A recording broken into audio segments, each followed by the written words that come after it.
आज हम वापस से आपके सामने हैं नीट 2022 के कुछ क्वेश्चंस लेकर के जो कि आपके लिए पिछले सेशंस में रह गए थे। पार्ट 2 उसका लेकर के हम आपके सामने हैं। ओके, सो पार्ट 2 से पहला क्वेश्चन उठाते हैं। जैसे कि हमने पार्ट 1 में कुछ बॉटनी के क्वेश्चंस डिस्कस किए थे, यहाँ पे बॉटनी के कुछ बचे हुए क्वेश्चंस और उसके साथ में जूलॉजी के भी कुछ क्वेश्चंस आएंगे। जैसे कि आपको पता है ये दो पार्ट्स में होते हैं, बॉटनी एंड जूलॉजी। तो यहां से देखिए पहला क्वेश्चन क्या कह रहा है। पहला क्वेश्चन कह रहा है which of the following is not observed during the apoplastic pathway। Apoplastic pathway में कौन सा इन चारों ऑप्शंस में से एब्जॉर्ब नहीं होता है, ऑब्जर्व नहीं होता, आप इन चीजों को देखते नहीं हो। अब आपको पता है वाटर का मूवमेंट जब रूट के अंदर होता है, से अबाउट ये आपके पास रूट के कुछ सेल्स हो गए हैं, यहाँ पे रूट के कुछ सेल्स हो गए हैं, एंड जब इसके अंदर आपके लिए जब वाटर का मूवमेंट होता है तो वो दो पाथवे फॉलो करता है। जैसे से अबाउट ये कुछ स्पेसेस हम क्रिएट, जैसे कुछ सेल्स क्रिएट करते हैं। ओके सी, अब आपके पास जो इंटरसेलुलर स्पेसेस हैं, sometime water move through this intercellular spaces. जब इस इंटरसेलुलर स्पेसेस के थ्रू मूव करता है उसको आप बुलाते हो एपोप्लास्टिक पाथवे। क्या बुलाते हो आप? Apoplastic pathway. And when your water move, जब आपके लिए H2O का मूवमेंट, जब यही वाटर आपका है जो है through cytoplasm, this is cytoplasm, and ये साइटोप्लाज्म एंड इनके बीच में कनेक्शंस होता है जिसको आप बुलाते हो प्लाज्मोडेस्मेटल कनेक्शंस। तो अगर ये प्लाज्मोडेस्मेटल कनेक्शंस के थ्रू मूव करता है वाटर तो उसको आप बुलाते हो सिम्प्लास्टिक पाथवे। ये आपके लिए क्या हो जाता है? सिम्प्लास्टिक पाथवे हो जाता है। तो ये दो पाथवेज फॉलो अप होते हैं। एपोप्लास्टिक पाथवे का एक ही नेगेटिव ड्रॉबैक है, वो ये है ड्रॉबैक कि एक कैस्पेरिन स्ट्रिप होता है रूट्स के अंदर। जब भी कैस्पेरिन स्ट्रिप आता है ये हार्ड होता है, सिब्रिन का बना होता है, तो क्योंकि ये हार्ड है इसकी वजह से वाटर जो है इजीली मूव नहीं करता। तो समटाइम क्या करता है, ये साइटोप्लाज्म के थ्रू भी मूव करता है आपके सेल्स के अंदर। चलिए तो देखते हैं आपके पास ऑप्शन कौन कौन से एपोप्लास्टिक को लेकर के। The movement of water occurs through the intercellular spaces and the wall of the cells. Okay, this is the correct option. ये आपके लिए सही है। ऑप्शन सही नहीं है बट ये आपके पास स्टेटमेंट सही है रिगार्डिंग योर एपोप्लास्टिक पाथवे। दूसरा स्टेटमेंट कह रहा है the movement does not involve crossing of the cell membrane. Obviously cell membrane को क्रॉस नहीं करेगा क्योंकि ये कहां से मूव करता है, ये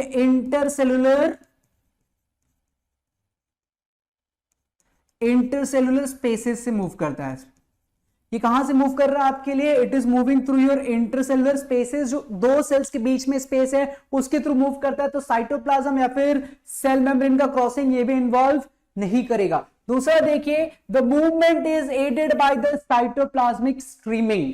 यहां पे साइटोप्लाज्मिक स्ट्रीमिंग आपको पता है साइटोप्लाज्म एक वेव की तरह मूव करता है। ओके, तो वाटर का मूवमेंट के अंदर क्या वो एड ऑन कर रहा है क्या? ये जो साइटोप्लाज्मिक एडिंग है ये आपको मिलेगा सिम्प्लास्टिक में। कहां देखने को मिलता है? जहां पे आपके लिए सिम्प्लास्टिक मूवमेंट होता है वहां पे जो है वहां पे एडिशन देखने को मिलेगा। ये ऐड करता है वाटर के मूवमेंट के अंदर। Okay, apoplastic is a continuous and does not provide any barrier to the water movement. Obviously, water movement को कोई barrier नहीं provide करता, जैसे कि आपके पास सिम्प्लास्टिक देखिए, सिम्प्लास्टिक थोड़ा स्लो भी हो जाता है क्योंकि it have to go through the plasmodesmatal spaces. जो प्लाज्मोडेस्मेटल स्पेस है या फिर सेल वॉल है, सेल मेम्ब्रेन है, उसके थ्रू पास ऑन करना है तो थोड़ा स्लो भी हो जाता है। सो आपके लिए option number 3 will be the correct over here. The movement is aided by the cytoplasmic streaming. ये कहां होता है? सिम्प्लास्टिक में। एपोप्लास्टिक में आपको देखने के लिए ये चीज नहीं मिलेगी। So third option is correct over here. चलिए नेक्स्ट क्वेश्चन की तरफ मूव करते हैं। ओके, नेक्स्ट क्वेश्चन पूछ रहा है match the list, match your list 1 with the list 2। List 1 को लिस्ट 2 से मैच करना है। मैच द फॉलोइंग का क्वेश्चन है। कह रहा है पहला मैंगनीज क्या करता है। अगर आपको याद रहेगा तो मैंगनीज का जो फंक्शन है it is going to function, और ये आपके पास करता क्या? It is functioning as your, ये आपके पास क्या करेगा? Splitting of the water during the photosynthesis. जब फोटोसिंथेसिस के टाइम में वाटर स्प्लिट होता है ना, HOH, फिर आपके पास इलेक्ट्रॉन्स का इमिशन होता है, तो वो जो वर्किंग है वो किसके प्रेजेंस में होता है? मैंगनीज के ऑप्शंस में होता है। तो A is going to pair with 4। तो ए का अगर 4 हम देखेंगे तो A option number 1 and 4 already ruled out हो गए हैं। अब आपके पास दो ऑप्शन बचते हैं, option number 2 and option number 3। Magnesium जो है, मैग्नीशियम का जो काम रहता है, मैग्नीशियम बेसिकली इसका काम रहता है आपके पास activating the enzyme for the respiration. ये क्या करता है? आपके रेस्पिरेशन के लिए एंजाइम्स को एक्टिवेट करता है। तो बी, ए का 4 मिला आपको, बी का 3 मिला। ओके, बोरोन का काम देखिए, बोरोन का सबसे अच्छा इजी सा काम रहता है, वो रहता है आपके लिए required for the germination of the pollen grains. जो पोलन है उसके जर्मिनेशन में बोरोन एक इंपॉर्टेंट रोल प्ले करता है, ध्यान रखिएगा इस चीज को। और ultimately iron activates the enzyme that is going to catalyse. So catalyse enzyme को क्या करता है, एक्टिवेट करता है। तो this option number 2 is correct over here for us, क्योंकि आपके पास मैग्नीज का काम क्या है, फोटोसिंथेसिस के टाइम पे वाटर को स्प्लिट करके देगा। मैग्नीशियम क्या करता है, ये आपके पास एंजाइम एक्टिविटी को और ज्यादा एनहांस कर देता है, वो जो रेस्पिरेशन के अंदर यूज होता है। बोरोन का काम है आपके लिए activates the enzyme catalase, catalase enzyme को एक्टिवेट करके देगा। और आयरन का काम है सिंपल सा, सॉरी, आयरन का काम है आपके लिए कैटलेज एंजाइम को एक्टिवेट करना, और बोरोन का काम है पोलेन को जर्मिनेशन के अंदर हेल्प आउट करना। 2 क्वेश्चंस क्लियर हैं, चलते हैं नेक्स्ट क्वेश्चन के ऊपर। ओके, सो नेक्स्ट क्वेश्चन देखिए क्या कह रहा है, Which one of the following is not true regarding the release of energy during ATP synthesis? ठीक है, थ्रू कीमोऑस्मोसिस। आपको पता है chemiosmosis take place in your thylakoid membrane. So thylakoid membrane के इधर पे आपके पास वो होता है, okay, chemiosmosis. So which one of the following is not true regarding the release of energy during the ATP synthesis through कीमोऑस्मोसिस? जब कीमोऑस्मोसिस के थ्रू जो आपके पास होता है, इसमें से कौन सा नहीं है? पहला ऑप्शन है break down of proton gradient, obviously break down of protein gradient होने वाला है। ओके, सो ये तो आपके लिए करेक्ट ऑप्शन है कि आपके लिए break down of proton gradient होगा। सेकेंड ऑप्शन कह रहा है break down of the electron gradient. Sir वहां पे इलेक्ट्रॉन ट्रांसपोर्ट चेन रन होगा, और अगर आपके पास वहां पे इलेक्ट्रॉन ट्रांसपोर्ट के ग्रेडियंट को ही ब्रेक डाउन कर लोगे तो एटीपी का सिंथेसिस पॉसिबल नहीं है। तो हमारे हिसाब से option number 2 is the correct over here, जहां पे आपके लिए break down of electron gradient के बारे में बात कर रहे हैं। So this is not true regarding your chemiosmosis. So movement of proton across the membrane, आपको याद होगा ये 2 टाइप के यहाँ पे ऐसे आपके पास रहते हैं, और आपका NADP रिडक्टेज और NADPH इधर रहता है ना। और आप यहाँ से क्या करते हो, H2O को स्प्लिट आउट कराते हो, और हाइड्रोजन पंप्स को क्या करते हो, H+ आयंस को वाया यहाँ पे आपके लिए ATPase है,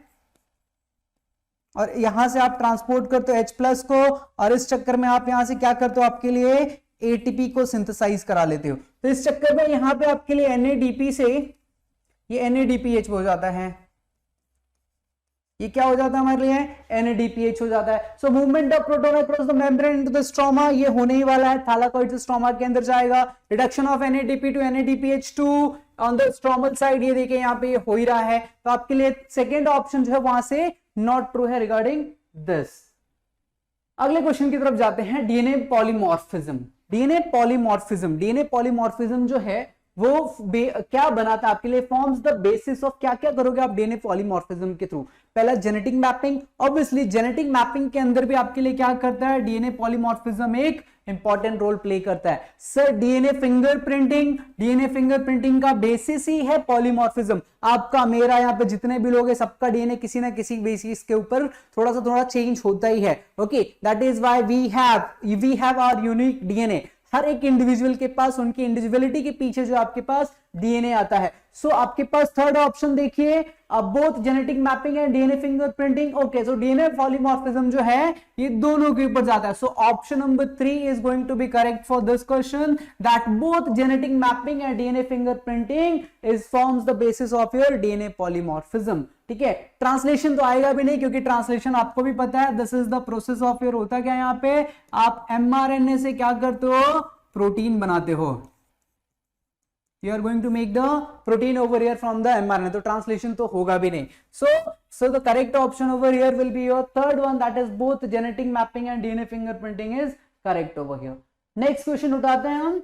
Next question says that in the following palindromic sequence, आपके पास palindromic sequence दिए गए हैं, basis sequence of the DNA, which one can be cut easily by the particular restriction enzyme। किसी भी पर्टिकुलर रिस्ट्रिक्शन एंजाइम्स के through आप इनमें से कौन से पैलिंड्रोमिक सीक्वेंसेस को इजीली कट कर सकते हो। सबसे पहले तो हम समझ लेते हैं कि पैलिंड्रोमिक बेसिस सीक्वेंस है क्या। सर पैलिंड्रोमिक सीक्वेंसेस वो होते हैं जिसको आप लेफ्ट टू राइट या फिर राइट टू लेफ्ट पढ़ोगे तो आप सेम पढ़ोगे उसको, जैसे अरोरा हो गया। Okay, if I read from left to right और राइट टू लेफ्ट, दोनों में से कैसे भी पढ़ो आपके लिए अरोरा सेम पढ़ोगे। कहने का मतलब यह है कि जब आप डीएनए को 5' टू 3' पढ़ो, और या फिर आप इसको क्या पढ़ो 3' टू 5' पढ़ो, आपके लिए क्या होने वाला है, सॉरी थोड़ा सा वो हो गया, एक सेकेंड। ओके आप इसको क्या करो, या फिर आप इसको 5 प्राइम टू 3 प्राइम पढ़ो, आपके लिए क्या होना है, इधर आप लेफ्ट राइट पढ़ो या राइट टू लेफ्ट पढ़ो, आपके पास ऑप्शन जो है या फिर जो आपके पास रीडिंग है वो सेम होने वाली है। एंड रिस्ट्रिक्शन एंजाइम्स क्या होते हैं, रिस्ट्रिक्शन एंजाइम क्या करते हैं, एक पर्टिकुलर साइट पे कट करते हैं आपके डीएनए को, आपके न्यूक्लियस को क्या, सॉरी न्यूक्लियस बोल रहा हूं, आपके न्यूक्लिक एसिड को क्या करते हैं, एक पर्टिकुलर साइट पे कट डाउन करते हैं। तो इसमें से कौन सा ऐसा पैलिंड्रोमिक सीक्वेंस है जिसको आप कट कर पाओगे, अगर आप पहला देखोगे GATACT, फिर आप इसको यहां से पढ़िए तो ये देखिए AG हो गया, this is not an palindromic sequence. Second option पढ़िए GAATTC, फिर इसको यहां से पढ़िए GAATTC, तो ये एक आपके पास करेक्ट, मतलब 5 प्राइम टू 3 प्राइम आप लेफ्ट टू राइट पढ़ो या राइट टू लेफ्ट पढ़ो, सेम मिल रहा है। आप यहां पे देखिए CTCAGT, this is saying that AC, तो this is not an palindromic sequence again. Next GTATTC, यहां से देखिए GAA, this is also not an palindromic sequence। तो हमें कौन सा ऑप्शन मिला है, second option is the one, वो पैलिंड्रोमिक सीक्वेंस है जिसको आप क्या कर सकते हो, किसी भी रिस्ट्रिक्शन एंडोन्यूक्लियस से कट कर सकते हो इजीली, और ये एक पैलिंड्रोमिक सीक्वेंस है। पैलिंड्रोमिक सीक्वेंस ध्यान रखिएगा, आप लेफ्ट टू राइट या राइट टू लेफ्ट कैसे भी पढ़ोगे वो आपको क्या करेगा, सेम ही देने वाला। जैसे Malayalam is one of the word, Arora हो गया, फिर आपके पास यहां पे भी एक ऑप्शन दिया हुआ है। नेक्स्ट क्वेश्चन उठाते हैं। नेक्स्ट क्वेश्चन क्या कह रहा है हमारे लिए, Which one of the following will accelerate phosphorus cycle? आपके phosphorus cycle को इन चारों इवेंट में से कौन सा इवेंट जो है थोड़ा सा एक्सेलरेट कर देगा, थोड़ा सा फास्टर रेट पे रन करेगा आपके phosphorus cycle को। We'll see to it over here that burning of the fossil fuels. Sir, burning of the fossil fuels के अंदर ये phosphorus को नहीं, किसको एक्सेलरेट करेंगे, ये कार्बन को एक्सेलरेट करेंगे। ये किसके साइकिलिंग को एक्सेलरेट कर देंगे, क्योंकि फॉसिल फ्यूल में मेनली क्या मिलता है सर, कार्बन मिलता है, तो कार्बन के साइकिल को क्या कर देंगे, एनहांस कर देंगे, उसको कम नहीं करेंगे। फॉस्फोरस के साथ में कुछ नहीं आएगा। Sir volcanic activities, volcanic activities जो है आपके पास, अगेन वो कार्बन या फिर दूसरे रिलेटेड कंपाउंड्स करेंगे, फॉस्फोरस के साथ में कुछ नहीं होगा। ओके, रेनफॉल एंड स्टॉर्म्स, आपको भी पता है रेनफॉल एंड स्टॉर्म्स क्या करने वाले हैं, ये आपके लिए वाटर की साइकिल को क्या करते हैं, थोड़ा सा आगे पीछे करते हैं या फिर उसको उसके इन्वॉल्वमेंट में रहेंगे। But weathering of rock, why weathering of rock, क्योंकि आपको भी पता है कि आपके पास, क्योंकि यू नो दैट कि आपके पास जो वेदरिंग ऑफ रॉक है ये किस लिए काम कर रहा है, इसके पीछे का सिंपल सा रीजन ये आता है कि आपके पास जितना भी फॉस्फोरस है ये सारा का सारा सेडिमेंट्री रहता है। ये क्या है मेरे लिए, सेडिमेंट्री है। अगर ये सेडिमेंट्री है तो आपके पास जब रॉक्स टूटेंगे तो उसके अंदर से फॉस्फोरस निकलेगा। तो weathering of the rocks are going to enhance और एक्सेलरेट योर फॉस्फोरस साइकिल, क्योंकि वो सेडिमेंट्री है, डिपॉजिटेड इनसाइड द रॉक, तो रॉक को तोड़ोगे तो उसमें से फॉस्फोरस जो हमारे लिए निकल के आ जाएगा। चलिए नेक्स्ट क्वेश्चन की तरफ चलते हैं। नेक्स्ट क्वेश्चन देखिए क्या कह रहा है, the entire fleet of the bus इन दिल्ली, पूरा का पूरा जो दिल्ली का बस फ्लीट है उसको कन्वर्ट कर दिया गया from diesel to CNG। Okay right, उसको क्या गया, डीजल से CNG के अंदर हमने कन्वर्ट कर लिया है। Okay, in reference to this, so the statement says that the entire fleet of the buses in Delhi were converted to CNG from diesel. Diesel उसमें किसको कन्वर्ट कर लिया हमने, CNG के अंदर कन्वर्ट कर लिया। In reference to this, which one of the following statement is false? इस स्टेटमेंट के रेफरेंस में इनमें से कौन से ऑप्शन जो है वो फॉल्स हैं। पहला कह रहा है CNG burns more efficiently than diesel, this is the correct one. Obviously CNG जो है भैया लेस पॉल्यूटेंट होता है, पॉल्यूशन भी कम क्रिएट करके देगा। दूसरा, the same diesel engine is used in CNG buses making it cost okay making the cost of conversion low। Sir you can not use the same engine, CNG engine अलग होता है आपके लिए, that तो आपके लिए कन्वर्जन के अंदर उस रेट को लो नहीं करेगा। तो the second option is the correct over here. आपके पास थर्ड में देखिए, it is cheaper than the diesel. Obviously your CNG 20-25 रुपए हमेशा सस्ते रहते हैं मार्केट के अंदर, 20-30 रुपीज का डिफरेंस रहता है in your CNG and your diesel. तो आपके पास थर्ड ऑप्शन भी इसके रेफरेंस में करेक्ट है। It can not be adulterate like the diesel, diesel के अंदर अडल्ट्रेशन पॉसिबल है, अब वो दूसरा कोई ऑयल मिला करके आपको मार्केट में सेल आउट कर सकते हो, बट CNG के साथ में अडल्ट्रेशन पॉसिबल नहीं है। So the option number second is correct for us. Will move on to the next question. Again next question एक मैच द फॉलोइंग वाला क्वेश्चन है। ये क्या कह रहा है, लिस्ट 1 को लिस्ट 2 से क्या करना, आपको मैच करना है। ओके, सो लिस्ट 1 में spirogyra, fern, Funaria and cycas से वी हैव टू देखना है कि उसके अपोजिट में कौन कौन से जो है आपके पास चले आते हैं। देखिए स्पाइरोगायरा के पास अगर आप देखोगे dominant haploid free living gametophyte है। स्पाइरोगायरा के पास क्या है, इसका हेप्लॉन्टिक पाथवे रहता है। तो ए का ऑप्शन नंबर 2 अगर आप देखोगे तो करेक्ट है। तो ए का ऑप्शन नंबर 2 2 में दिया है, तो फर्स्ट एंड थर्ड तो ऐसे ही रूल आउट हो जाएंगे। Okay, so second and fourth option बच गए। चलते हैं दूसरे के पास, फर्न। फर्न का काम क्या है? फर्न अगर आप देखोगे तो इसके पास जो है डोमिनेंट डिप्लॉइड स्पोरोफाइट्स होते हैं and alternating which is reduce prothallus. आपको पता है फर्न्स का छोटा सा जो मिलता है उसको हम क्या बुलाते हैं? प्रोथैलस बुलाते हैं। तो prothallus is the characteristics into the ferns. तो आपके पास बी का 3 मिलेगा।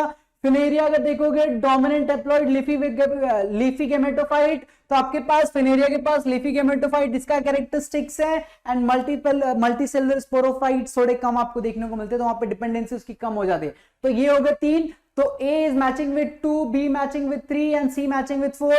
D ऑटोमेटिकली साइकस कहां चला जाएगा? उसके पास highly reduce male and female gametes होंगे। ओके, तो D का 1। So option number 2 is correct from here. ये मैच द फॉलोइंग सॉल्व है ना, थोड़ा रूल आउट के साथ में भी चलने का। जैसे कि हमको पता है कि A का क्या मिला था हमें? 3 मिला था। तो विल सी कि सर सॉरी A का क्या मिला था हमें? 2 मिला था। हम देखेंगे कि A के 2 किसके अंदर दिए। अब हमारे पास ऑप्शन नंबर 2 और 4 रह गए थे, बट आगे B क्या 3 था, तो B का 4 दिया गया, हमारे लिए रूल आउट हो जाएगा। सो ऑप्शन नंबर 2 जो है वो क्या हो जाता है? करेक्ट ऑप्शन हो जाता है।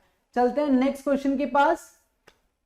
ओके, नेक्स्ट क्वेश्चन अगेन एक आपके पास मैच द फॉलोइंग है। ये क्वेश्चन जो है आपके पास क्रोमोसोम के क्रोमोसोम की पोजीशंस के ऊपर पूछा गया था।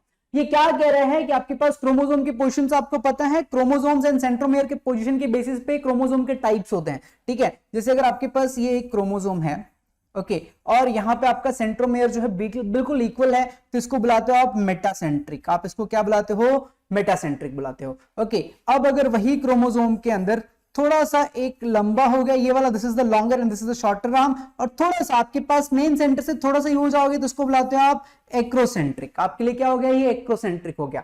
ओके, अब यही चीज थोड़ी सी बड़ी और थोड़ा सा ऐसा हो जाता है तो इसको आप क्या बुलाने लग जाते हो? सब मेटासेंट्रिक के नाम से जानते हो। देन आपके पास टीलोसेंट्रिक आता है, जहां की आपके पास बिल्कुल ऐसा आपको देखने के लिए मिल जाता है, तो ये आपके लिए क्या हो जाता है? टीलोसेंट्रिक हो जाता है। ओके, तो ये 4 ऑप्शन है। इसी में से देखना है कि सेंट्रोमियर के पोजीशन के अकॉर्डिंगली आप किस तरीके से इसको क्या कर रहे हो? चेंज कर रहे हो। सो मेटासेंट्रिक क्रोमोसोम जो है आपको कहां देखने को मिलेगा? मेटासेंट्रिक क्रोमोसोम देखिए, centromere situated close to the end of the forming extremely short, नहीं, centromere at the terminal end will be going for your telocentric, centromere in the middle forming 2 equal arm to the chromosome. ए आपके पास किसके साथ में जा रहा है? 3 के साथ में। तो ए का 3 देखिए, एक ही ऑप्शन दिया है, ए का 3 है ना। Acrocentric, centromere closely and of the forming extremely short and extremely arm, वो एक्रोसेंट्रिक। सब मेटासेंट्रिक आपके पास 4th में आ जाएगा, सी का 4th हो जाएगा। ए का आपके पास ओके, ए का आपके पास बी का 1 हो जाएगा एंड आपके पास डी का क्या हो जाएगा? 2 हो जाएगा। ये आपके पास चारों के चारों मैच हो गए हैं। तो आपके पास ऑप्शन नंबर 1 जो है करेक्ट है। ए का 3 है, बी का 1 है, सी का 4 एंड डी का 2 आपके पास ऑप्शन देखने को मिलता है। ओके, नेक्स्ट क्वेश्चन की तरफ मूव करते हैं। नेक्स्ट क्वेश्चन जो है वो एनाटॉमी ऑफ वुड के बारे में पूछ रहा है again. Okay, so the anatomy of spring wood, they are talking about the anatomy of spring wood shows some peculiar features. Identify the correct statements about the spring wood. spring wood के बारे में correct statement हमें choose करने के लिए बोल रहा है। पहला ऑप्शन कह रहा है कि it is called as early wood, obviously तो ये करेक्ट ऑप्शन है। ए इज द करेक्ट, उसको हम अर्ली वुड बुलाते हैं, स्प्रिंग वाले को, ऑटम वाले को लेट बुलाते हैं। So the spring season cambium produces xylem element with the narrow vessels. Okay, ये क्या कह रहा है आपके पास कि ये जाइलम बुला रहा है, आपके पास xylem elements with the narrow vessels. दूसरा देखिए, it is lighter in colour, C वाला जो है करेक्ट है। डी वाले के अंदर थोड़ा सा हम डिस्कशन करेंगे अभी। ओके, सो लाइटर कलर का होता है, तो this is the correct one. A and C is the correct option for us. Okay, next question देखते हैं हम। The spring wood along with the autumn wood shows the alternate concentric ring forming the annual ring। आपको भी पता है spring wood plus annual wood अगर आप करोगे तो you will be getting the age, है ना। और बेसिकली आप क्या लीजिए कि ये 1 ईयर जो है आपको मिल जाता है। इससे आप क्या करते हो? Age of the tree find out कर लेते हो। तो डी ऑप्शन भी करेक्ट है। इट हैज लोअर डेंसिटी, उसकी डेंसिटी जो है वो बहुत ज्यादा लो होती है, दैट इज वाई वो लाइटर दिखता है। ठीक है, लाइटर कलरेशन उसकी वजह से। अब देखिए बी वाले ऑप्शन को क्यों हमने छोड़ दिया, वो कह रहा है the spring season has cambium produce xylem elements with the narrow vessels. Sir अगर यहाँ पे जाइलम वेसल्स ज्यादा प्रोड्यूस होंगे तो वो हार्ड, वो डार्क बनेगा, लाइटर कलर नहीं होगा। तो वो डार्कनेस नहीं होता, लाइटर कलर होता है, इसकी वजह से आपके लिए बी ऑप्शन क्या हो जाता है, रूल आउट हो जाता है। तो कौन कौन से ऑप्शंस करेक्ट हैं, ए करेक्ट है, सी है, डी है एंड ई है। एंड आपके पास ऑप्शन नंबर 2 हमें क्या मिलता है, यहां से करेक्ट मिलता है। So option number 2 is correct from your. यहां से हम जाते हैं अपने नेक्स्ट क्वेश्चन की तरफ।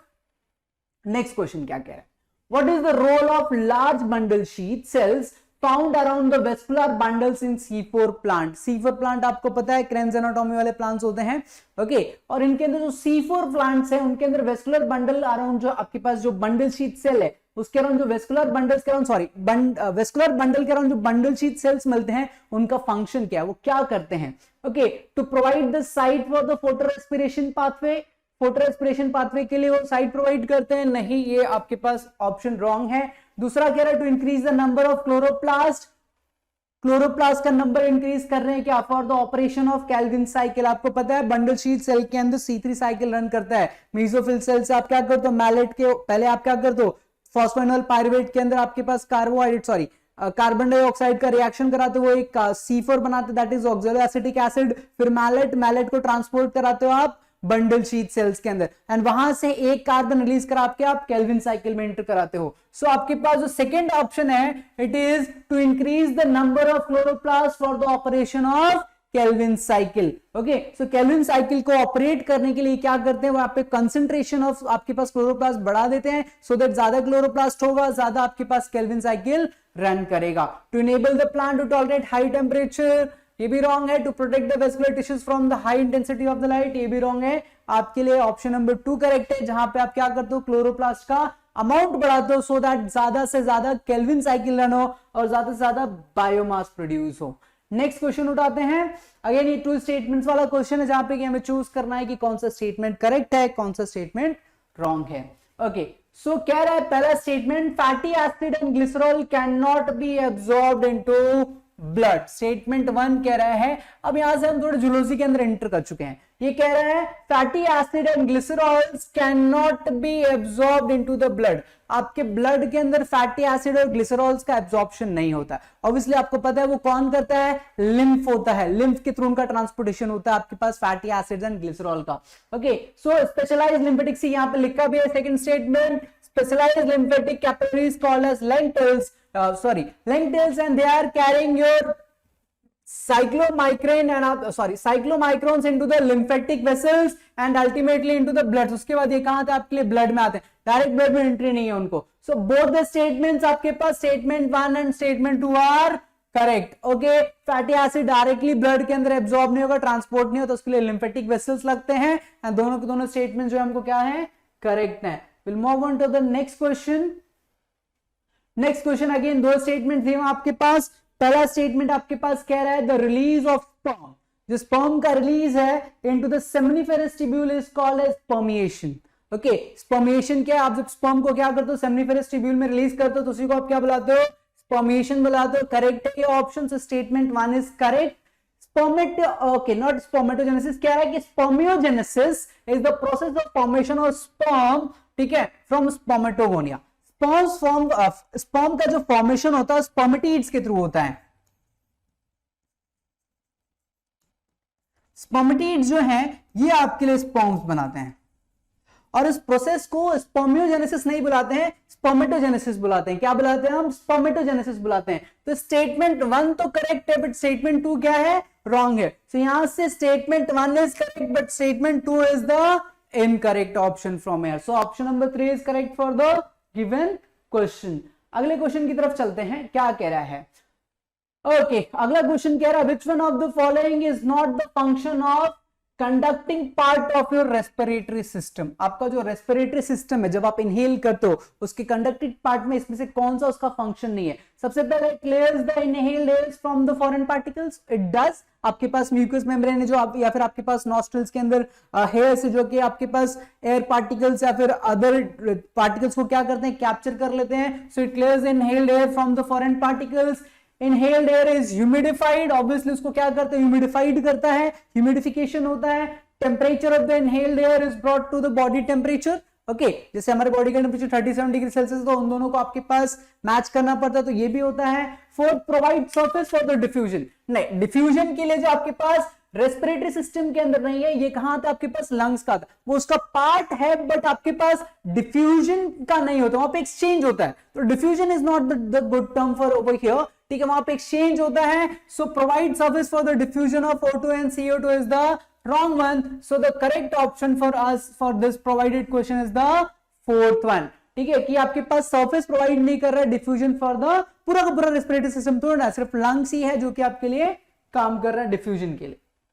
ओके, नेक्स्ट क्वेश्चन देखिए, कह रहा है, इंटरेस्टिंग क्वेश्चन है, identify the micro organism which is responsible for production of immunosuppression. Okay, immunosuppressive molecules, that is cyclosporin A. Cyclosporin A जो है एक इम्यूनोसप्रेसेंट है। जैसे कि जो पेशेंट जो है आपके पास से अबाउट जिसको आप बुलाते हो ऑर्गन ट्रांसप्लांटेशन के लिए जाते हैं, ठीक है, with the patients who are going for the organ transplantation, उनको इम्यूनोसप्रेशन प्रोवाइड किए जाते हैं। सो इसमें से कौन सा माइक्रो ऑर्गेनिज्म जो है उसको प्रोड्यूस करता है? देखिए, स्पैजुलस नाइगर आपके पास सिट्रिक एसिड का प्रोडक्शन है, ये आपके लिए बेसिकली आपके पास स्ट्रेप्टोकोकस सर्विसिए है, तो ये भी आपके लिए प्रोडक्शन नहीं करके देगा। इवन नॉट दिस, क्लास्ट्रोडियम बेटेलिकम भी प्रोड्यूस नहीं करता है। ट्राइकोडर्मा पॉलिस्पर्मम जो है, पॉलिस्पेरम, ये आपके लिए क्या करता है, साइक्लोस्पोरिन ए को प्रोड्यूस करके देता है। सो करेक्ट ऑप्शन कौन सा है? First option, that is your Trichoderma polysporum. चलिए next, under the normal physiological conditions in human being, every 100 ml of the oxygenated blood, आप जितना भी oxygenated blood 100 ml लेके जाओगे, every 100 ml of the oxygenated blood can deliver dash ml of O2 to the tissues।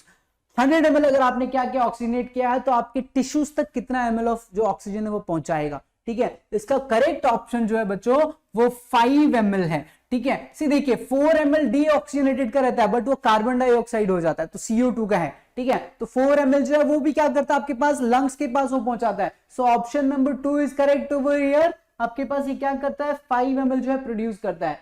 Next question उठाते हैं, cockroach से है, कई बार इससे क्वेश्चंस पूछे जाते हैं कॉकरोच के एनाटॉमी फिजियोलॉजी के थ्रू। सो टिग्मेना इन कॉकरोच जो है, टिग्मेना जो आपके पास हैंड विंग्स होते हैं, फर्स्ट विंग्स जो होते हैं, जो कि वो उड़ने के लिए भी यूज नहीं करता है, ओके, फ्लाइंग के अंदर यूज नहीं होता है, is basically in the cockroaches arises from, कहां से अराइज होता है?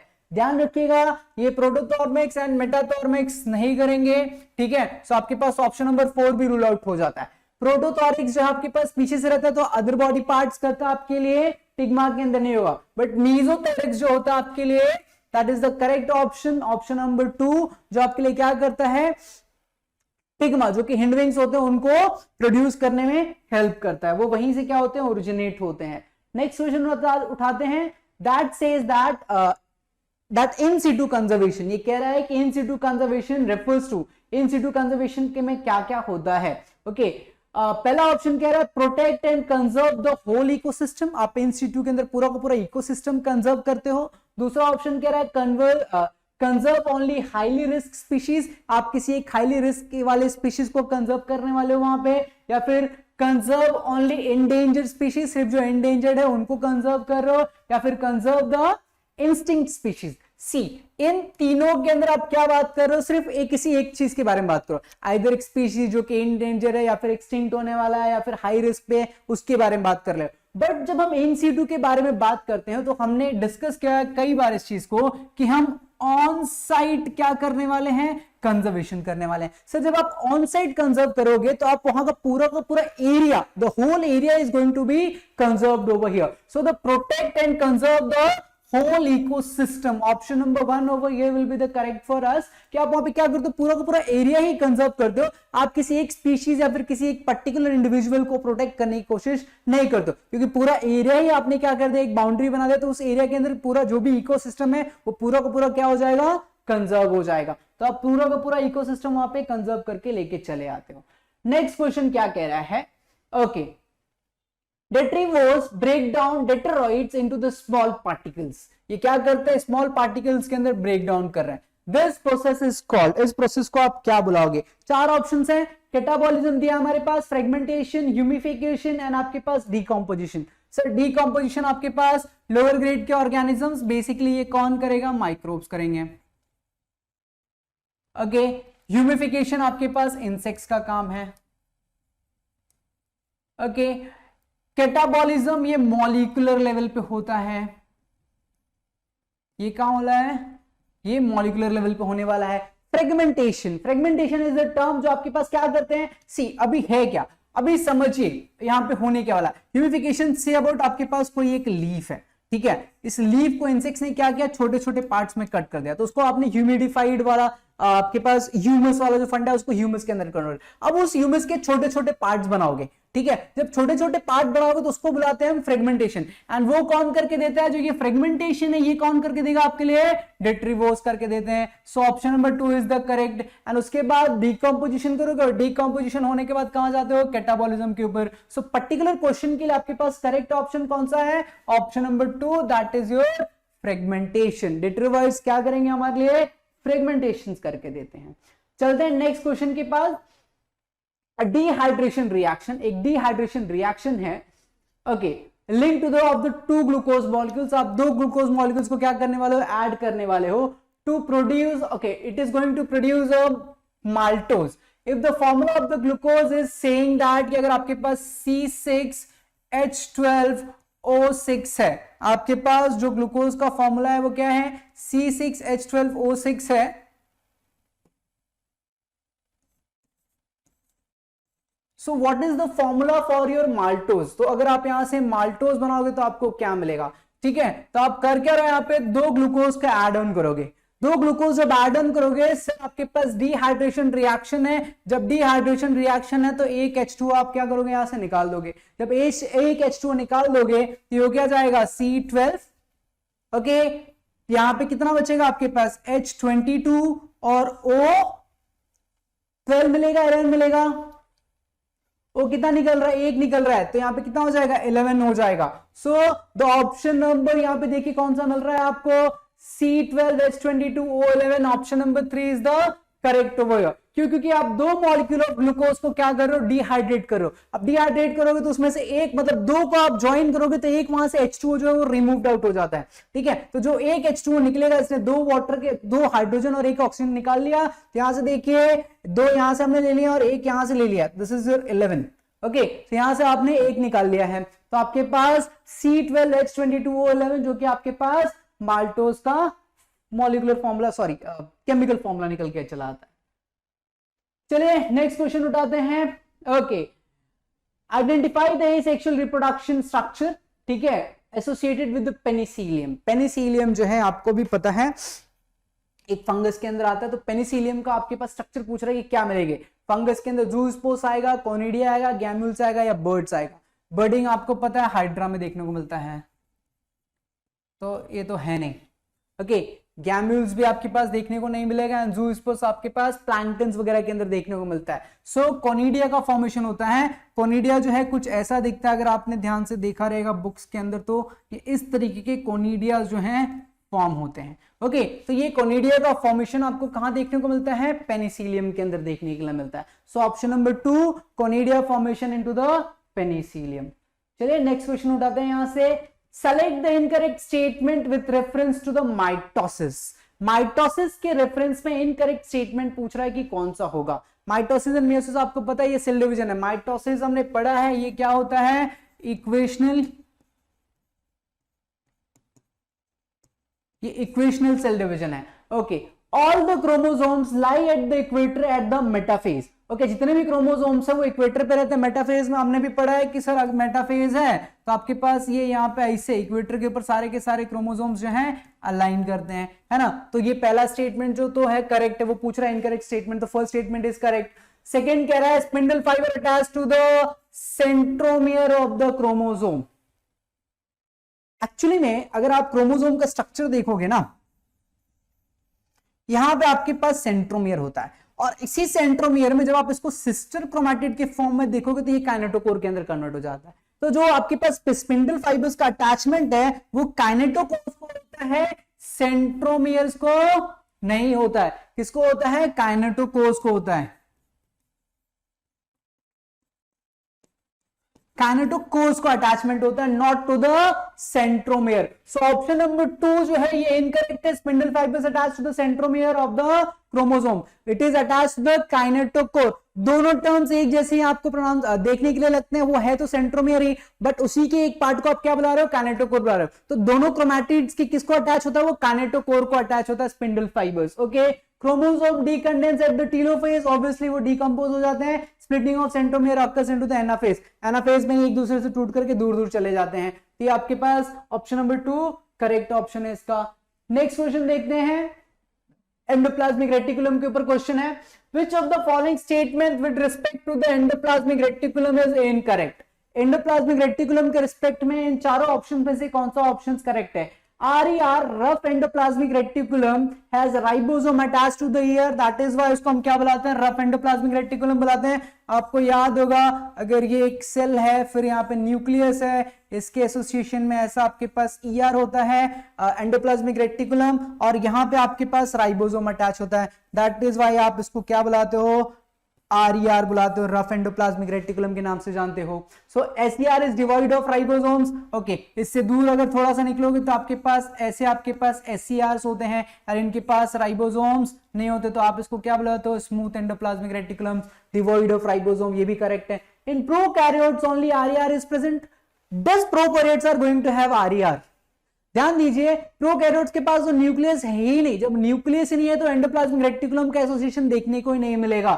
So option number 3 is the correct over here. Prokaryotes do not possess endoplasmic reticulum. तो स्मूथ और रफ की तो बात ही अलग होगी। SCR is the site for the lipid synthesis, ये भी करेक्ट ऑप्शन है, मतलब ये भी करेक्ट है स्टेटमेंट, बट ऑप्शन कौन सा करेक्ट है हमारे लिए? थर्ड ऑप्शन जो है वो करेक्ट है। In prokaryotes only RER is present. ये आपके लिए रॉन्ग है, क्योंकि प्रोकैरियोट जो है they are divide of the nucleus. Nucleus है ही नहीं, तो एंडोप्लाज्मिक रेटिकुलम का प्रेजेंस की बात ही नहीं बनती है। चलिए अगले क्वेश्चन की तरफ बढ़ेंगे। Okay, in the taxonomic categories which hierarchical arrangement in ascending order, okay, they are asking into the ascending order, is correct in case of animals. Okay, पहले किंगडम आता है, फिर फाइलम आता है। तो यहां देखिए, किंगडम के बाद फाइलम, या फिर अगर आप असेंडिंग ऑर्डर में जाएंगे तो हमें यहां से ऐसे निकलना पड़ेगा। अगर यही देखेंगे तो स्पीशीज आता है, जीनस आता है, फिर फैमिली आता है। स्पीसीज, जीनस एंड फैमिली यहाँ पे भी है, स्पीसीज, जीनस एंड फैमिली यहाँ पे भी है, यहाँ पे भी है। इसके बाद आता है ऑर्डर, तो यहाँ पे ये कट हो गया, ये कट हो गया।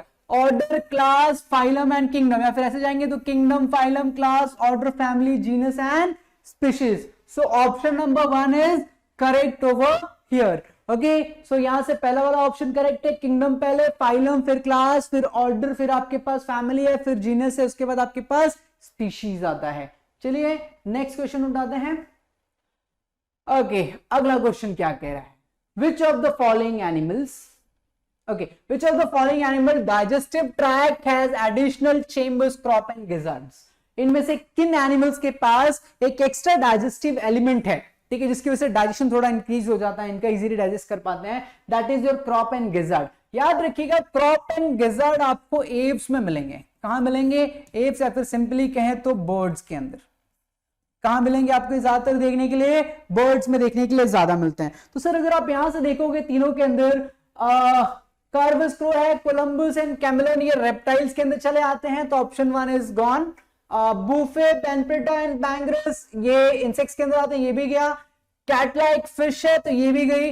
ओके, पैबो पीकॉक है, ये आपके लिए एक बर्ड है, कार्वस क्रो है, तो ऑप्शन नंबर 4 जो है वो करेक्ट है, क्योंकि ये तीनों के तीनों क्या है भैया?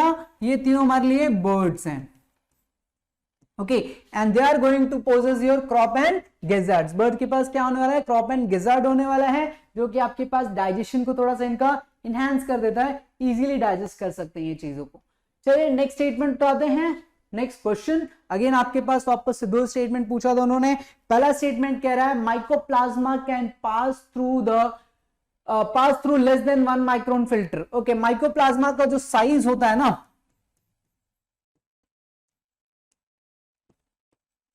माइकोप्लाज्मा का जो साइज होता है वो 0.3 माइक्रोन ही होता है। अब इतना छोटा है तो obviously it can pass through the 1 micron का फिल्टर आउट होकर के निकल जाएगा। Okay, so statement 1 is correct. Okay, mycoplasm are the bacteria with the cell wall.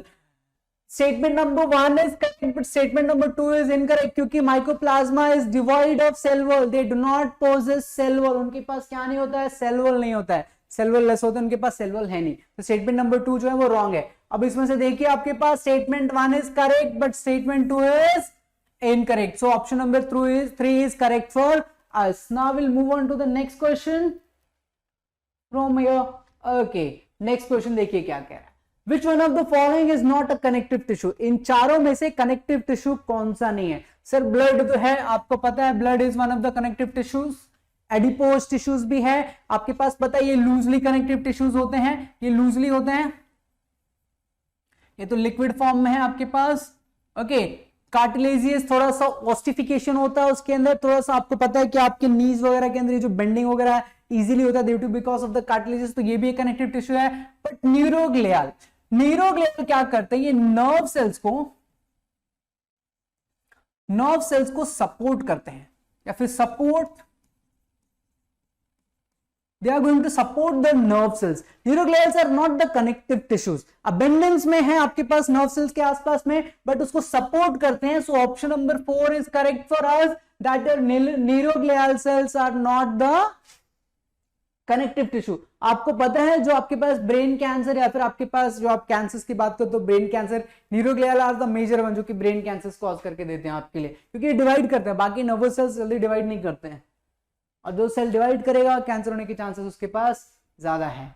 एक और क्वेश्चन आया है आपके पास, देखिए क्या कह रहा है. Nitrogenous waste is excreted in the form of pellet और पेस्ट. क्या करते हैं? पेलेट और पेस्ट के फॉर्म में करते हैं. सर पेलेट और पेस्ट के फॉर्म में बनाने का सबसे बड़ा वो है इसके पास एडवांटेज ये है कि यहाँ पे जो वाटर लॉस है, H2O का जो लॉस है उसको ये लोग क्या कर देते हैं? मिनिमम कर देते हैं. वाटर लॉस क्या कर देते हैं? मिनिमम कर देते हैं. वाटर लॉस को मिनिमम करने के लिए आपके पास देखिए ओरिएंटिकस एंड सैलमेंडर्स, ये तो आपके पास वो है क्या बोलते हैं? फिशेज हैं, ठीक है, ये आपके पास एक्वेटिक एनिमल्स है. तो एमिनोकोटाइल करके एक होता है एमिनोटेलिक कंपाउंड से ये रिलीज करते हैं एज अ नाइट्रोजनस वेस्ट, तो ये है नहीं.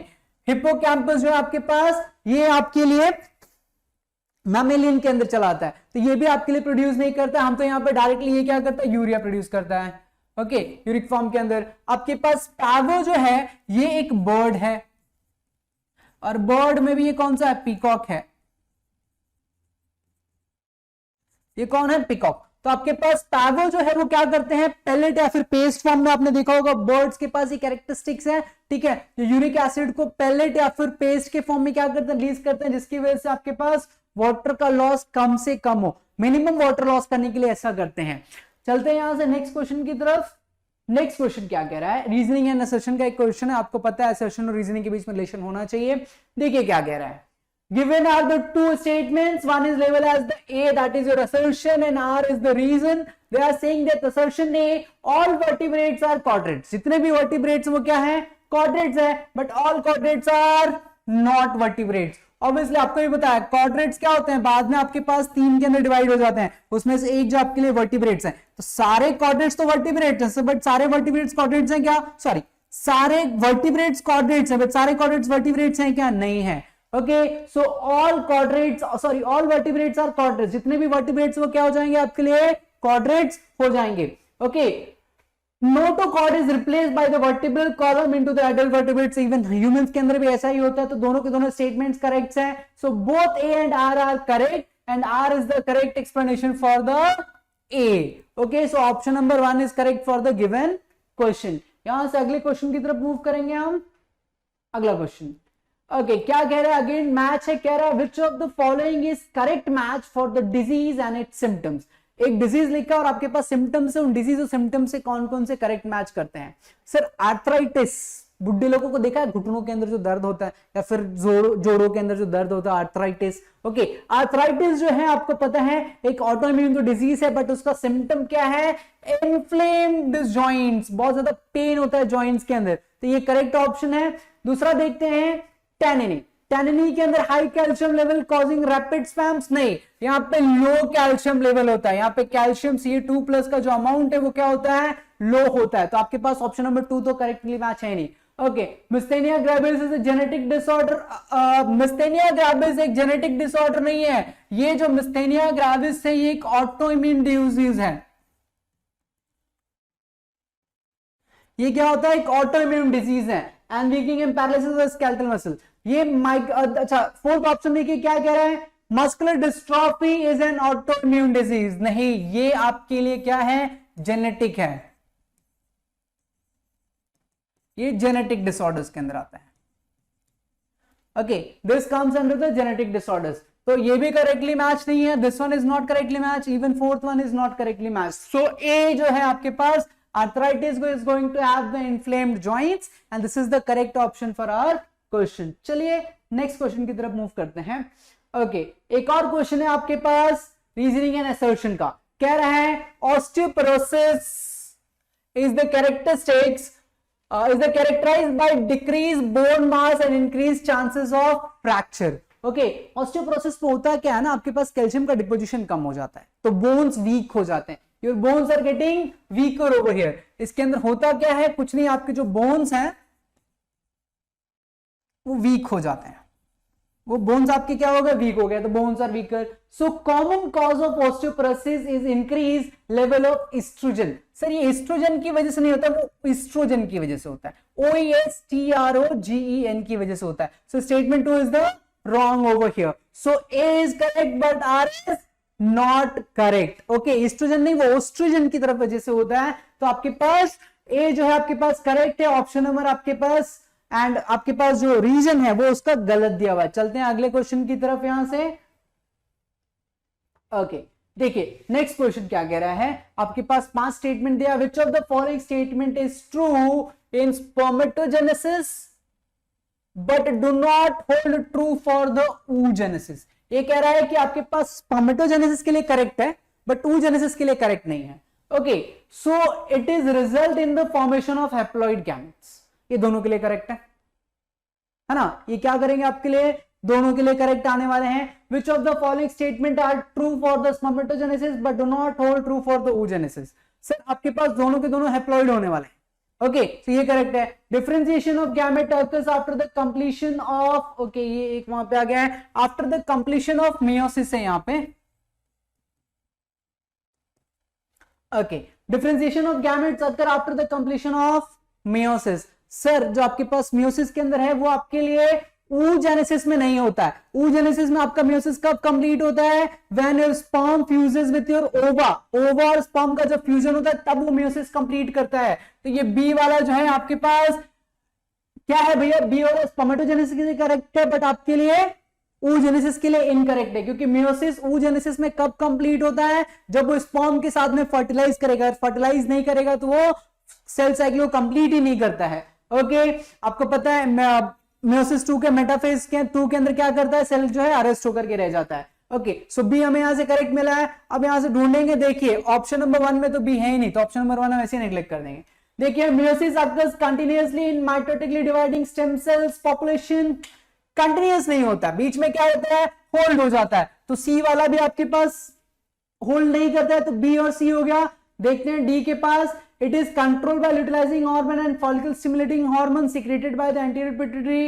D correct है। it initiated at the puberty। नहीं, आपके पास oogenesis had started long back when आपके पास embryonic stage होता है तभी स्टार्ट हो जाता है। ओके, जब puberty के टाइम पे तो अराउंड 60,000 to 80,000 सेल्स ही रहते हैं हमारे पास into the females। oogenesis के लिए सिर्फ 60,000 to 80,000 सेल्स ही रहते हैं, वो स्टार्ट हो जाता है एम्ब्रियोनिक स्टेज से ही। तो ई वाला भी आपके पास एक के लिए करेक्ट है, किसके लिए करेक्ट है, स्पर्मेटोजेनेसिस के लिए करेक्ट है बट oogenesis के लिए रॉन्ग हो जाता है। So B, C and E are correct options. इसमें से करेक्ट स्टेटमेंट्स है जो स्पर्मेटोजेनेसिस को स्टैंड करते हैं but they are not holding true for the oogenesis।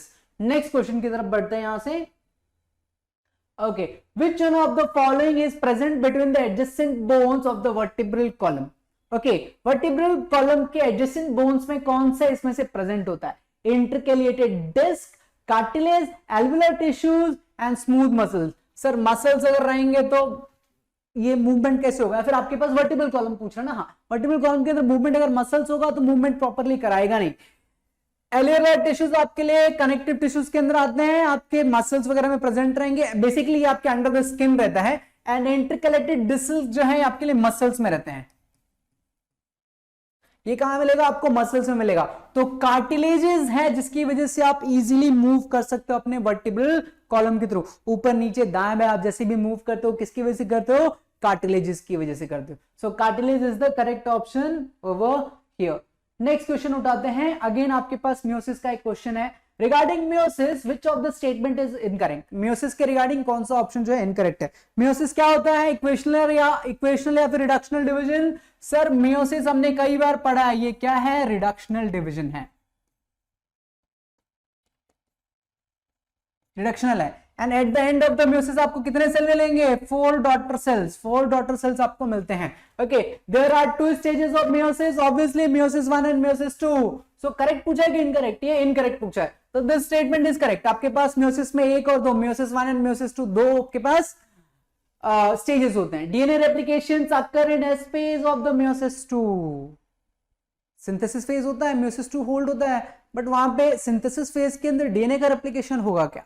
Synthesis phase होता भी नहीं है मियोसिस 2 के अंदर, वो बुलाते हैं इंटरकाइनेसिस। ठीक है, तो इंटरस्पेस जो है वहां पे आपके पास डीएनए का रेप्लिकेशन होता है। डीएनए रेप्लिकेशन पूरी सेल साइकिल में, भले मियोसिस 1 और मियोसिस 2 एक ही बार होने वाला, वो मियोसिस 1 से पहले होने वाला है। मियोसिस 1 और मियोसिस 2 के बीच में डीएनए का रेप्लिकेशन नहीं होगा।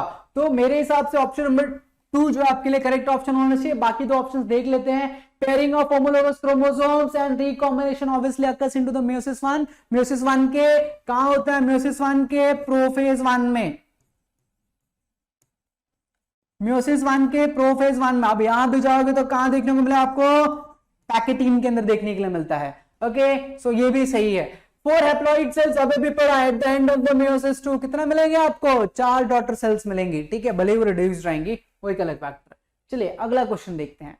अगला क्वेश्चन, 2 स्टेटमेंट है, चूज करना है कौन सा स्टेटमेंट सही है कौन सा गलत है। दोनों सही है, दोनों गलत है, क्या है करके देखते हैं। Autoimmune disorders is a condition where body defense mechanism recognizes its own cell as the foreign cells। मतलब खुद ही का बॉडी, ठीक है।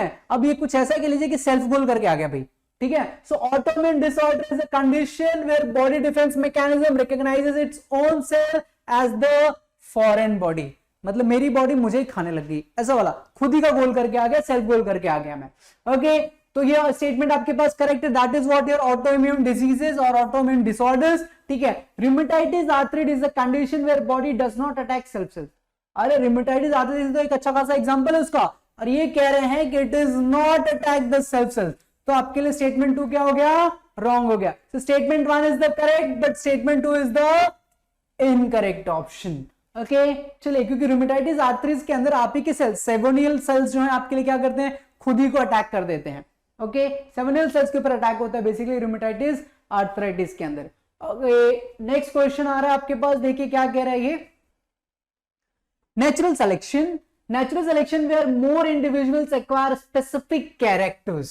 ओके, कर क्या रहे हैं हम यहाँ पे? नेचुरल सिलेक्शन कर रहे हैं, where your more individuals acquire specific characters value other than the mean character. Mean character value से दूसरी वैल्यूज, मतलब मीन से दूर भागेंगे हम, ठीक है। And it is leading to the stabilising changes. Sir जब स्टेबलाइजिंग चेंजेस करोगे तो ये मीन में ही रह जाओगे, आप मीन से दूर नहीं जाओगे। ओके, डिस्ट्रप्टिव चेंजेस के अंदर आप क्या करते हो? आप डिस्टर्ब करो, अवे फ्रॉम द मीन जा रहे हो। ये क्या कर रहे हो? अवे फ्रॉम मीन निकल रहे हो आप। ओके, रैंडम चेंजेस तो नेचुरल सिलेक्शन में पॉसिबल ही नहीं है। सो आप क्या करते हो? डायरेक्शनल चेंज करते हो। से अगर आपके पास कुछ ऐसा है तो आप क्या करो? इसको इस डायरेक्शन के अंदर शिफ्ट कर रहे हो, मीन के डायरेक्शन को क्या कर देते हो? शिफ्ट कर देते हो। तो आपको कहां देखने को मिलता है? ये डायरेक्शनल चेंजेस जो है इसके लिए करेक्ट ऑप्शन है, जहां पे आपके पास स्पेसिफिक कैरेक्टरिस्टिक्स को एक ही वे के अंदर हम फॉलो अप करने लग जाते हैं। चलिए next question. Okay, 2 statement again हमारे पास है, कह रहा है the coagulum is formed, okay, the coagulum is formed of network of thread called as thrombin.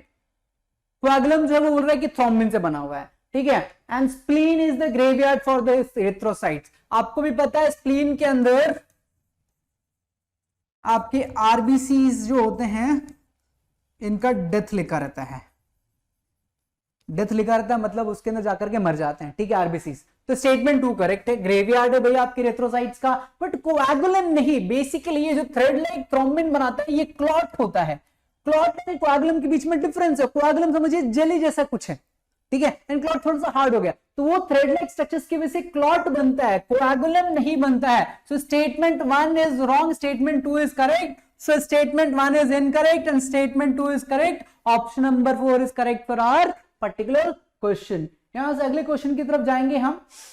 क्या रहा है, breeding crops with higher level of vitamins and minerals. High level of minerals and vitamins को आप क्या करो, breed करा रहे हो, और higher proteins for healthier fats are called, ठीक है। बायोमैग्निफिकेशन नहीं है, आप यहाँ पे टॉक्सिफिकेशन को इंक्रीज करते हो। बायोमैग्निफिकेशन बर्ड्स वगैरह, DDT is one of the good example for this biomagnification. DDT का आपके पास जो आजकल तो खैर बैन है, यूज भी नहीं करते हैं। Okay, bioremediation is not, bioremediation के अंदर आप जैसे कि आपके पास किसी प्लांट के अंदर आप फाइटोरेमेडिएशन या फिर बायोरेमेडिएशन या फिर किसी ऑर्गेनिज्म के अंदर किसी चीज को एक्यूमुलेट करा दो, बायोरेमेडिएशन एंड एक्यूमुलेशन सेम हो जाता है, but biofortification is the correct option over here. So biofortification के अंदर आप क्या करते हो, ब्रीडिंग करा दो क्रॉप्स का, सो दैट उनका जो न्यूट्रिशनल वैल्यू है वो और ज्यादा इंक्रीज हो जाता है। तो यहां पे होता क्या है आपके लिए, न्यूट्रिशनल वैल्यू इंक्रीज हो जाता है, और ज्यादा क्या होता है, हाई हो जाता है जब आप बायोफोर्टिफिकेशन करा दो। तो दो अच्छे वाले ब्रीड्स को पकड़ो, उनको क्या कर दो, एक दूसरे के साथ में ब्रीडिंग करा दो। चलिए नेक्स्ट क्वेश्चन के साथ में जाते हैं।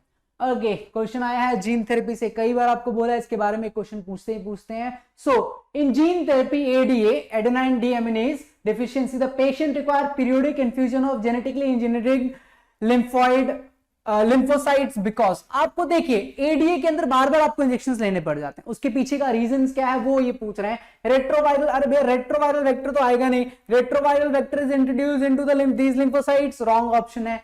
Gene isolated from the marrow, gene isolated from the marrow cells producing ADA is introduced into the cells at the embryonic stage। अगर आप एम्ब्रियोनिक स्टेज में कर दोगे तो आपको बार बार करने की जरूरत नहीं है, तो एम्ब्रियोनिक स्टेज में होता नहीं है। Okay, lymphocytes from the patient's grown blood are grown into the culture outside the body, outside the body grow करके करोगे क्या, कुछ फायदा नहीं है। Genetically engineering lymphocytes are not immortal, ये आप जेनेटिकली इंजीनियरिंग तो कर रहे हो बट ये इमोर्टल नहीं है, they are mortal. After some time आपकी बॉडी से वो निकल जाता है, दैट इज वाई आपको बार बार उनको क्या करना पड़ जाता है, इंजेक्ट करना पड़ जाता है। तो वो आपके लिए 4th number option is the correct. वो क्या होते हैं, इमोर्टल नहीं है, दे आर मोर्टल्स, वो मर जाते हैं। ओके, चलिए नेक्स्ट जाते हैं। Which stage of the life, okay, at which stage of the life the oogenesis process initiated? अभी भी एक क्वेश्चन पूछा था oogenesis, और वो वाला हमने जब कहा था spermatogenesis, याद है, oogenesis starts at not at the puberty, not at the birth, not in the adult, it start at the embryonic stage में start हो जाता है, billions of cell। और आपके पास जब आप puberty तक पहुंचते हो तब तक तो आपके पास कितने सेल्स रह जाते हैं, अराउंड 60,000 to 80,000 सेल्स ही रह जाते हैं हमारे पास। ओके, चलिए यहां से नेक्स्ट क्वेश्चन की तरफ निकलते हैं। ओके, अगला क्वेश्चन कह रहा है Lippes loop is a type of contraceptive used. ठीक है, आप इसमें से लिपिस लूप को क्या बुलाओगे? ठीक है, देखिए cervical barrier and vault barrier जो होते हैं डायफ्राम होते हैं। ये क्या आपके लिए डायफ्राम है। ओके, कॉपर रिलीजिंग जो होते हैं आप जिसके लिए कॉपर टी के नाम से जानते हो, जैसे कि कॉपर 7 कॉपर टी, ठीक है, वो होते हैं। और ये आपके पास लिपिस लूप जो होता है ये नॉन मेडिएटेड आईयूडी होता है, इंट्रा यूट्राइन डिवाइस, और ये क्या होता है, सॉरी, नॉन मेडिकेटेड होता है। ठीक है, so option number 3 is the correct over here. So ये कुछ क्वेश्चंस थे जो हमने डिस्कस किए 2022 से। होपफुली आपको इनके एक्सप्लेनेशंस और क्वेश्चंस पसंद आए होंगे। एक बार गो थ्रू कीजिएगा अपने एनसीईआरटी के बुक्स के थ्रू। तब तक के लिए गुड बाय, टेक केयर।